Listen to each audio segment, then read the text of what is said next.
Okay, so this is going to be a very unpopular opinion, and I'm ready for it. I am 100% ready to get into this and take anyone on.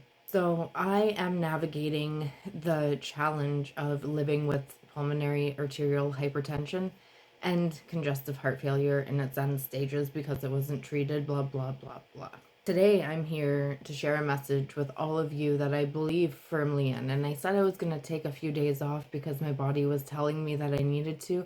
And absolutely, I was 100% going to until I realized how much this actually gets into my soul.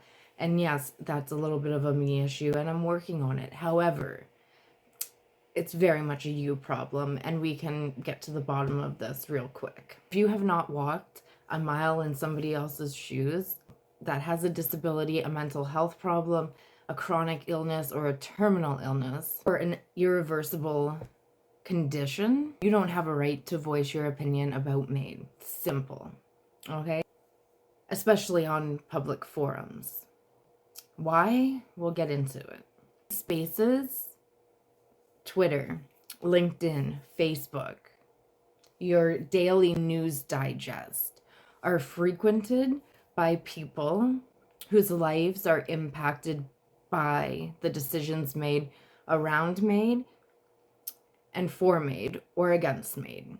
We don't need the constant reminder that the decision do not need the reminder. Laws surrounding MAID always will lie in somebody else's hand but ours, whether we're for it or against it. I am not sure when it became popular or okay and accepted for people to carry on about something that they have no idea how or why or when or any of the challenges that go into living with an illness that I have. I demand the other people that I am in close contact with that have chronic illnesses and mental health challenges agree that we change this. Medical professionals on LinkedIn or when you're making your TikTok videos, maybe you and your coworkers can talk about that after work behind a closed door. There's no need for it to be on a public platform where it's affecting somebody that's just trying to find a job. Stands and your profession does not make this topic significantly impact your life. It just does not.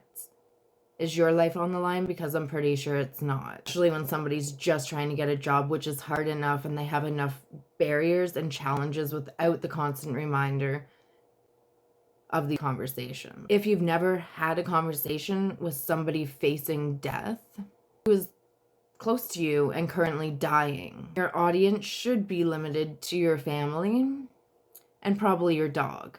We need to be shielding these topics and these conversations so that we can have more humanity that lives by the code of humility and integrity. We'll respect the autonomy, the emotional well-being of people like me.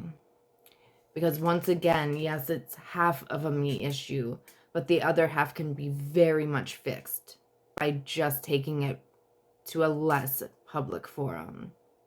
Should be your right to engage in the conversation that you want to engage, especially when discussions inadvertently strip away your sense of control over your own body and your own narrative.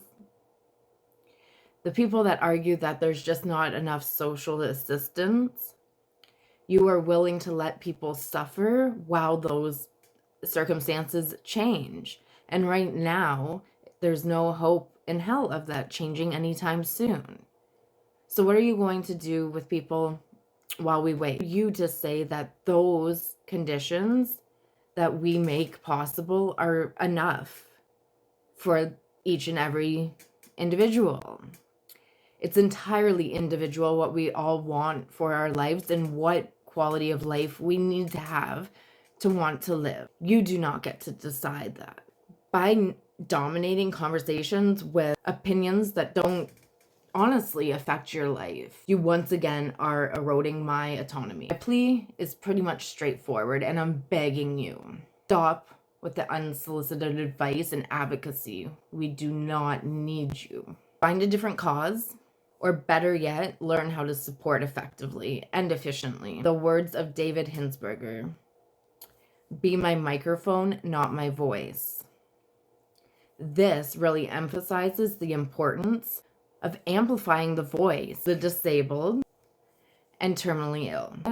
With your presence, we have enough of that. Or replacing them in general. We're used to that too. We don't want to be alive and invisible and be treated like we're pretty much dead anyway. Okay? It's time for things to change. I do not want to be on the internet anymore, or doing research for work, or doing any of it, because people are stepping outside of what they're qualified to talk about. That is my message from Serenity with Lana, where we're trying to build a compassionate community where we can learn about self-love and what it takes to overcome the challenges that are associated with chronic and terminal illness and being disabled.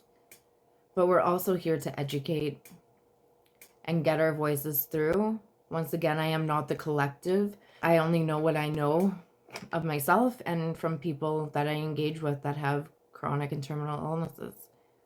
But that's a whole lot further than half the people that are talking about things that really don't need to be talked about. All right, so always much light, love, and good vibes. Peace.